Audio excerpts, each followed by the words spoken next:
बरसात की फुहारों के बीच जब बारात घर के आंगन में उतरी तो हर तरफ रोशनी ही रोशनी थी। ढोल नगारों की आवाज, फूलों की महक और कन्यादान की तैयारी, सब कुछ जैसे किसी फिल्म का दृश्य लग रहा था। लेकिन उसी शोरगुल के बीच एक लड़की की आंखें भीग रही थीं, भीतर ही भीतर। ये आंसू खुशी के नहीं, जिम्मेदारियों के डर से थे। उसका नाम था संयुक्ता। माँ ने कहा था, बेटी अब इस घर की इज्जत तू है। सास को माँ मानना, ससुर को पिता और पति को देवता। उसने आंखें बंद की और 7 वचन ले लिए। पर वो क्या जानती थी कि इन वचनों के पीछे 7 जख्म छिपे हैं। शादी के बाद जब पहली बार उसने ससुराल की चौक पर पांव रखा तो घर की दीवारें एकदम ठंडी थी। कोई मुस्कान नहीं, कोई प्यार नहीं, बस एक औपचारिकता सी। सास के चेहरे पर तटस्थता थी और ससुर की आंखों में मूल्यांकन। बहू खाना बनाना आता है? यह पहला सवाल था सास का। संयुक्ता ने धीमे से सिर हिलाया। अच्छा है, यहाँ काम ही करना होता है, ऐश नहीं, सास ने कहकर पीठ मोड़ ली। सन्नाटा सा घर। संयुक्ता ने पहले दिन ही घर को अपनाने की कोशिश की। वह सुबह 4 बजे उठी, पूजा की थाली सजाई और रसोई में घुस गई। सास की पसंद की चाय, ससुर के नाश्ते की तैयारी और घर के हर कोने को साफ करने की कोशिश। पर बदले में मिला क्या? बहू, ये चाय बिल्कुल फीकी है। हमारी तबीयत ऐसे चाय से और बिगड़ जाएगी। तुम्हारी माँ ने यही सिखाया है, एक कप चाय तक नहीं बना सकती। संयुक्ता चुप रही। उसकी आंखों में हल्की नमी तैर गई, लेकिन उसने आंखें नीचे कर ली। उसे सिखाया गया था, बहू पति की आंखें बंद थीं। संयुक्ता का पति विवेक एक सरकारी नौकरी में था। रोज सुबह जाता, शाम को लौटता। घर आने पर माँ बाप बातें, तुम्हारी बीवी तो पूरे दिन कुछ नहीं करती, आराम फरमाती है, हम बूढ़े लोग घर का सारा काम कर रहे हैं।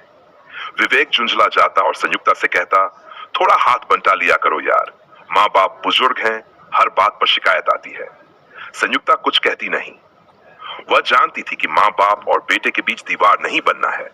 वह सोचती, अगर मैं कुछ कहूंगी तो विवेक के मन में माँ बाप के लिए कटुता आ जाएगी, घर टूट जाएगा। और वह फिर चुप हो जब हाथ उठा। विवेक के बाहर रहने के दौरान संयुक्ता पर मानसिक बोझ के साथ शारीरिक मेहनत का पहाड़ भी टूटता रहा। सासू माँ रोज नए काम देती, कभी पूरा घर धोना, कभी गाड़ी की सफाई, कभी कपड़े इस्त्री। एक दिन ससुर ने कहा, बहू मायके से तो कुछ नहीं आया, तुम्हारे माँ बाप भी खाली हाथ भेज दिए। संयुक्ता का धैर्य टूटने लगा था, लेकिन फिर भी वह चुप रही। फिर एक दिन शाम को जब विवेक आया तो माँ ने कहा, बहू हमसे बदतमीजी करती है, बोलने लगी है। विवेक ने गुस्से में आकर कहा, संयुक्ता तुम्हारा ये नया रूप देखना बाकी था।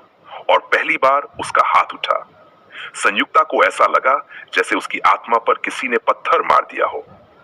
पर अब वह चुप नहीं थी। वह अगले दिन सुबह उठी, काम किया, लेकिन इस बार बिना झुके। जब सास ने कहा, बहू दाल पतली है, संयुक्ता ने पहली बार कहा, आप बताइए कैसे बनती है, मैं सीख लूंगी। लेकिन एक बात कहूं, मैं कोई मशीन नहीं हूं, इंसान हूं, थकती भी हूं। घर में सन्नाटा छा गया। सास ससुर के चेहरे तमतमा गए। उन्होंने कहा, अगर इसी तरह जवाब देती रही तो घर से बाहर निकाल देंगे। संयुक्ता ने चुपचाप आंखों में आंसू छिपाते हुए सिर झुका लिया, लेकिन अब वह अंदर से टूट चुकी थी। एक दिन विवेक अचानक ऑफिस से जल्दी आ गया। उसने घर में जो देखा वह दृश्य उसकी आत्मा को हिला गया। पिता गाड़ी धो रहे थे, लेकिन साथ में नौकर को काम समझा रहे थे। माँ आराम कर रही थी और संयुक्ता पूरे घर में अकेले काम कर रही थी, झाड़ू, बर्तन, खाना, कपड़े, सब कुछ। माँ पिता ने उसे देखते ही कहा, अरे बेटा तू आ गया, देख बहू कैसे सारा काम छोड़कर आराम करती है। लेकिन विवेक की नजरें सच्चाई देख चुकी थी। वो धीरे से बोला, संयुक्ता बस करो, अब एक शब्द भी मत सुनो इनसे। अंतिम दृश्य इस अध्याय का विवेक का फैसला। रात को सबके सामने उसने कहा, माँ, पिताजी, मैंने आज सब कुछ अपनी आंखों से देखा है। मैं आंखें बंद करके जीता रहा, लेकिन अब नहीं। संयुक्ता इस घर की बहू है, नौकरानी नहीं। और अगर आपको लगता है कि आपकी इज्जत तभी बनी रहेगी जब बहू सिर झुकाकर ताने सुनेगी, तो माफ कीजिए, मैं अब अपनी पत्नी को अकेला नहीं छोड़ूंगा। सास ने कहा, तो फिर तय करो बेटा, या हम रहेंगे या ये बहू। विवेक ने कहा, फैसला आपने कर दिया, अब घर मेरा है, लेकिन घर की मालकिन वह होगी जिसने इसे चुपचाप जिया है, सहा है और फिर भी कभी शिकायत नहीं की। विवेक के शब्दों की गूंज अभी भी दीवारों में अटकी थी। फैसला आपने कर दिया, अब घर मेरा है, लेकिन घर की मालकिन वह होगी जिसने इसे चुपचाप जिया है, सहा है और फिर भी कभी शिकायत नहीं की। उस रात घर में सन्नाटा छाया हुआ था। कोई टीवी नहीं चल रहा था, कोई चाय नहीं बनी, रसोई में बर्तन टंटनाए नहीं। सास और ससुर अपने कमरे में गुमसुम बैठे थे, जैसे किसी भयंकर तूफान ने उनकी नींव हिला दी हो। संयुक्ता कमरे में बैठी थी, कांपती हुई मगर मजबूत। उसका मन उलझा था। क्या ये सब सपना है? क्या वाकई विवेक ने उसकी बात बिना पूछे मान ली? क्या इतने सालों की चुप्पी रंग लाई? वह ड्रेसिंग टेबल के सामने बैठी, बालों में कंघी कर रही थी। हर एक उलझी लट जैसे उसके बीते सालों की तकलीफें हों। कांपते हाथों से कंघी करते करते उसकी आंखों से आंसू गिरने लगे, पर आज ये आंसू दुख के नहीं थे। ये थे पहली बार सम्मान पाने के।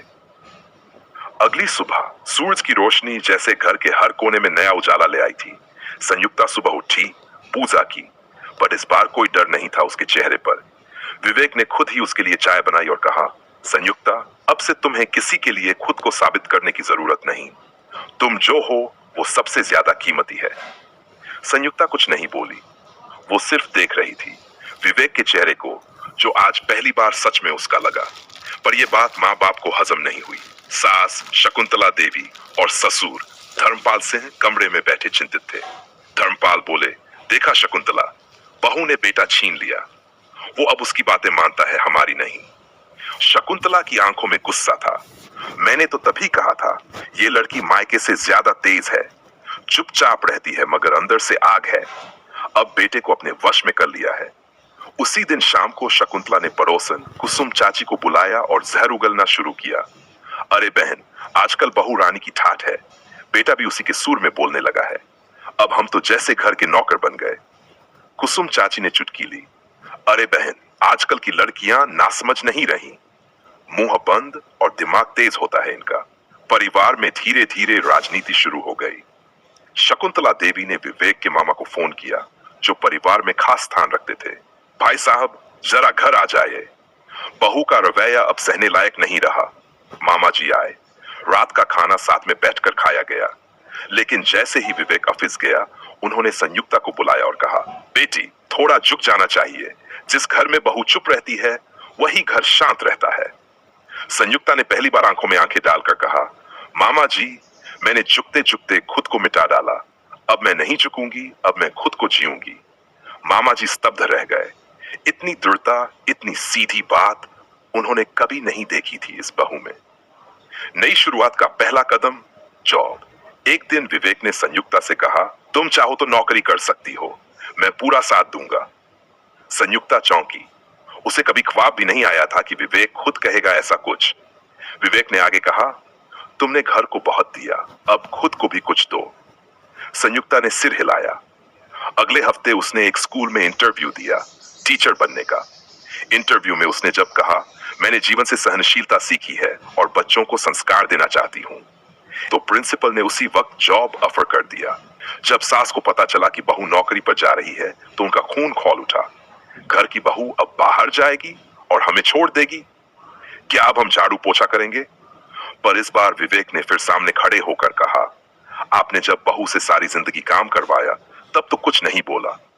अब जब वो अपने पैरों पर खड़ी हो रही है, तो आपको दिक्कत है? एक दिन संयुक्ता की सहेली सिमी घर आई। वो बहुत पुरानी दोस्त थी। उसने जब शकुंतला से कहा, आंटी, आपने ऐसी बहू पाई है जो भगवान का वरदान है। शकुंतला ने चिढ़ते हुए कहा, भगवान का वरदान या हमारे बेटे की छीन ली गई आजादी? संयुक्ता ने अब कोई जवाब नहीं दिया, क्योंकि अब उसे कोई जवाब देना नहीं था। अब वह जवाब बन चुकी थी। एक दिन जब धर्मपाल बीमार पड़े और अस्पताल ले जाना पड़ा, तो वही बहू जिसके खिलाफ उन्होंने जहर उगला था, वह खुद गाड़ी चलाकर उन्हें अस्पताल ले गई। खून की जांच करवाया, दवा ली और खुद खाना लेकर आईसीयू में बैठी रही। उस रात ससुर ने धीमे से हाथ पकड़कर कहा, बहू, हमने तुझे कभी बेटी नहीं माना, पर तूने बेटी से बढ़कर किया। क्या हमें माफ कर सकोगी? संयुक्ता ने कहा, मैं बेटी नहीं बनना चाहती थी, मैं बस इंसान समझे जाने की हकदार थी। रात गहराई थी। अस्पताल की गैलरी में निशब्द सन्नाटा था, लेकिन संयुक्ता की आंखों में तूफान मचल रहा था। धर्मपाल आईसीयू के अंदर थे। शकुंतला बाहर बेंच पर बैठी थी। संयुक्ता पानी का गिलास लेकर उसके पास आई। माँ जी, थोड़ा पानी लीजिए। शकुंतला ने सिर झुका लिया, जैसे कोई अपराधी अदालत में खड़ा हो। धीरे से बोली, बहू, अब समझ में आ रहा है तुमने जो सहा वो सहकर भी हमें कभी नीचा नहीं दिखाया। क्यों? संयुक्ता की आंखें भर आईं। वो बोली, क्योंकि जिस दिन मैंने जवाब दिया उस दिन आपने मुझे घर से निकालने की बात की थी। सोचिए, अगर हर जवाब पर रिश्ता टूट जाए तो रिश्ते बनते ही क्यों हैं? शकुंतला फूट फूट कर रोने लगी।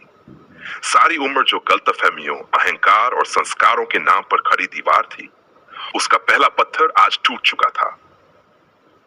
धर्मपाल को कुछ दिन अस्पताल में रहना पड़ा। उस दरमियान संयुक्ता ने नौकरी से छुट्टी ली और पूरी सेवा की।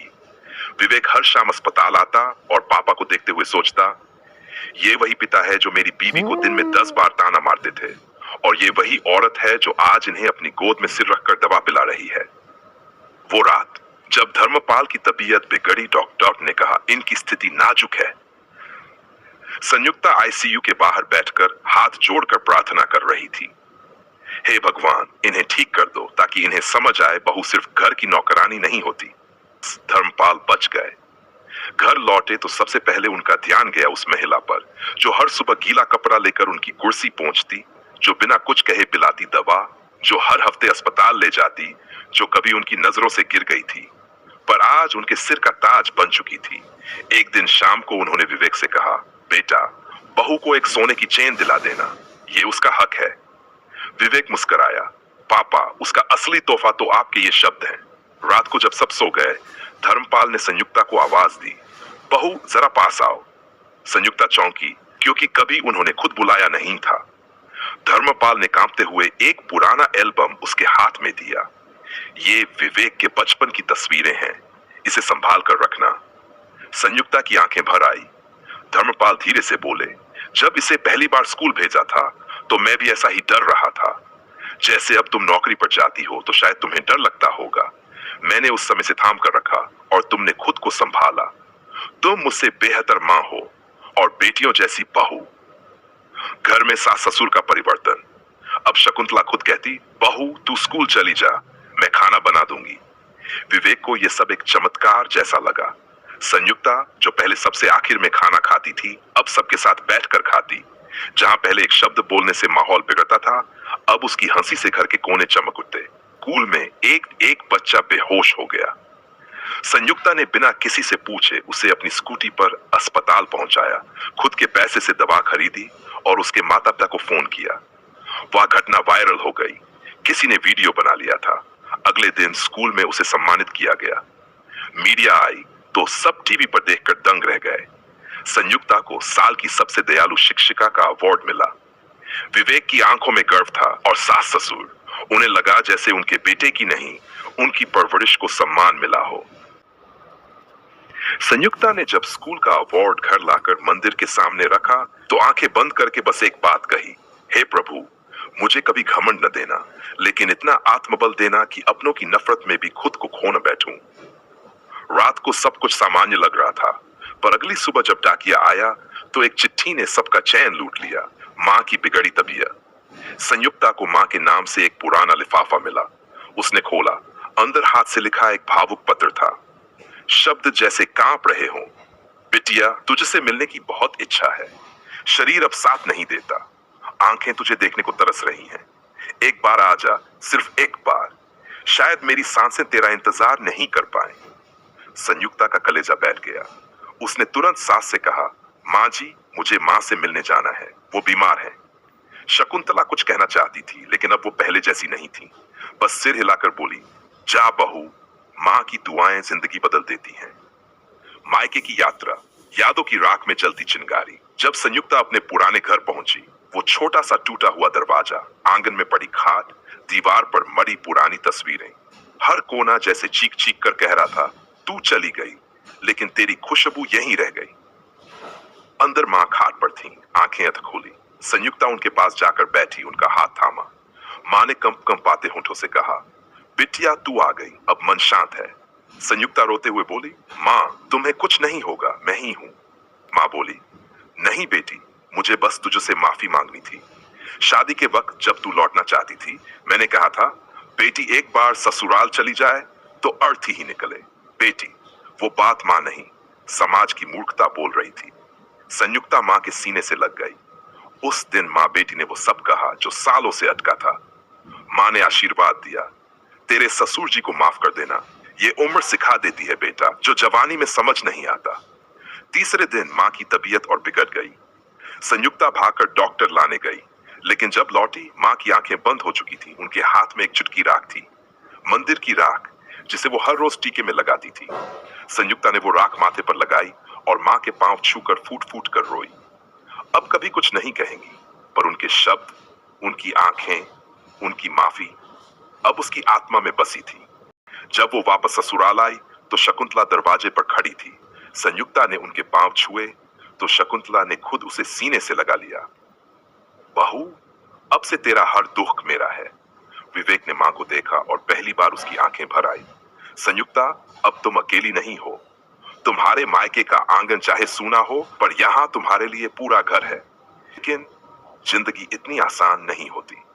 कुछ हफ्तों बाद समाज के कुछ रिश्तेदार आए ताने मारने। एक चाची बोली, ये तो बहुत भाग्यशाली है, इतनी बड़ी गलती करने के बाद भी घर में बनी हुई है। संयुक्ता कुछ नहीं बोली। विवेक ने पहली बार सबके सामने कहा, अगर मेरी पत्नी ने कुछ गलत किया होता तो उसे घर से नहीं, खुद के दिल से निकाल देता। लेकिन वो तो मेरी आत्मा है और आत्मा को कोई समाज छू नहीं सकता। वो दिन था जब समाज को जवाब मिला और बहू को उसका सम्मान। मेरी पत्नी मेरी आत्मा है और आत्मा को कोई समाज छू नहीं सकता। जैसे पूरे घर में दीवारों पर गूंज उठे थे। संयुक्ता उस रात सो नहीं पाई। माँ की यादें, समाज के ताने और विवेक का साथ, सब कुछ उसकी आंखों में भर आया। वो उठी और अपनी कॉपी खोली जिसमें बचपन में वो अपनी कविताएं लिखा करती थी।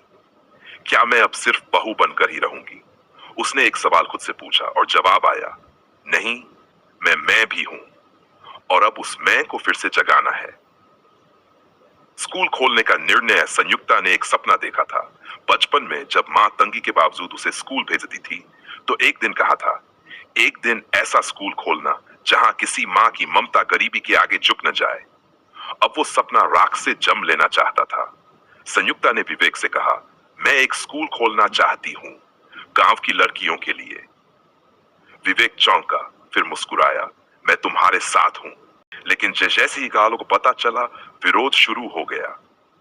बहू, लोगों का काम है रोटियां बेलना, स्कूल खोलना नहीं। लड़कियां यहाँ पढ़ेंगी तो घर कौन संभालेगा? जिस औरत ने अपने ससुर से मुंह लगाया वो अब समाज सुधार करेगी? शकुंतला अब पहले जैसी नहीं थी। उन्होंने सामने आकर कहा, मेरी बहू सिर्फ बहू नहीं, इस घर की रीढ़ है।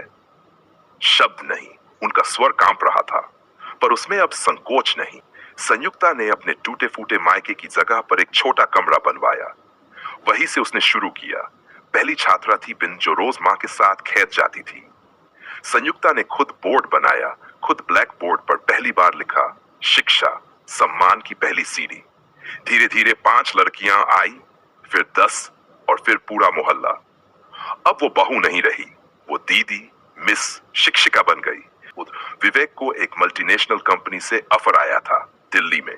पैकेज अच्छा था, पर शर्त थी, परिवार को यहीं शिफ्ट करना होगा। शकुंतला और पिताजी चुप थे। विवेक ने संयुक्ता से पूछा, चलें? संयुक्ता ने धीमे स्वर में कहा, अगर मैं चल दी तो उन लड़कियों का सपना टूट जाएगा।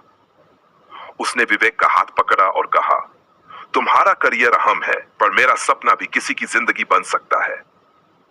विवेक मुस्कुराया, मैं दिल्ली नहीं, यहीं से रिमोट काम करूंगा, क्योंकि मेरी दुनिया अब यहीं है जहां तुम हो। एक रात गांव के कुछ रूढ़िवादी लोगों ने स्कूल में आग लगा दी। सब कुछ जल गया, किताबें, बोर्ड, दीवारें। संयुक्ता दौड़ी, लेकिन सिर्फ राख मिली। वो बैठ गई राख के ढेर पर, आंखें सूनी हो चुकी थीं। तभी एक छोटी बच्ची आई, बिंदिया, उसके हाथ में आधी जली किताब थी। उसने, दीदी, अगली बार नया बोर्ड लाना, पढ़ाई तो यहीं होगी ना? संयुक्ता की आंखों में फिर से रोशनी आ गई। गांव में अब बदलाव की बयार बह रही थी। जहां पहले बहू कहकर दहलीज में रोक दिया जाता था, अब वहीं लड़कियां स्कूल जाने लगी थी। संयुक्ता का जला हुआ स्कूल अब दोबारा बना था और उसका नाम था मां की परछाई संयुक्ता शिक्षालय। शकुंतला अब बीमार रहने लगी थी। जिंदगी के अंत में उन्होंने संयुक्ता का हाथ पकड़ा और धीमे से कहा, मैंने तुम्हें कभी बहू नहीं माना। तू तो मेरी उस बेटी जैसी है जिसे मैंने कभी जन्म नहीं दिया। संयुक्ता की आंखों से आंसू बह निकले। विवेक ने एक दिन सबके सामने आकर कहा, मेरी मां ने मुझे जन्म दिया, लेकिन मेरी पत्नी मुझे इंसान बनाया। ए पिताजी, जो कभी कठोर और रूढ़िवादी थे, उन्होंने गांव की पंचायत में पहली बार सबके सामने माफी मांगी। जिस बहू को हमने कमजोर समझा, उसने ही इस गांव को नया जीवन दिया। कुछ साल बाद संयुक्ता अब एक राष्ट्रीय स्तर की महिला शिक्षाविद बन चुकी थी। वो दिल्ली में महिला सशक्तिकरण पर भाषण देने के लिए मंच पर खड़ी थी। सामने हजारों लोग। उसने कहा, मैं उस घर की बहू हूं जहां पहले बेटी पैदा होने पर शोक होता था, लेकिन मैंने उसी घर में बेटियों का स्कूल खड़ा किया। मुझे सास ने एक बार ताना दिया था, तू कुछ नहीं कर सकती, लेकिन आज मैं कह सकती हूं, बहू अगर चाहे तो मिट्टी में भी सोना उगा सकती है। पूरा हॉल तालियों से गूंज उठा। कहानी का सार, संयुक्ता सिर्फ एक बहू नहीं थी, वो उस हर औरत की कहानी थी जो दर्द सहती है, चुप रहती है, लेकिन जब जवाब देती है तो पूरे समाज को झुका देती है। उसने न सिर्फ अपने लिए आवाज उठाई, बल्कि उन अनगिनत बेटियों के लिए रास्ता बनाया जिनके सपने घर की चौखट में दम तोड़ते हैं। वो बहू नहीं, रोशनी थी, और अब वो रोशनी गांव गांव फैल रही है।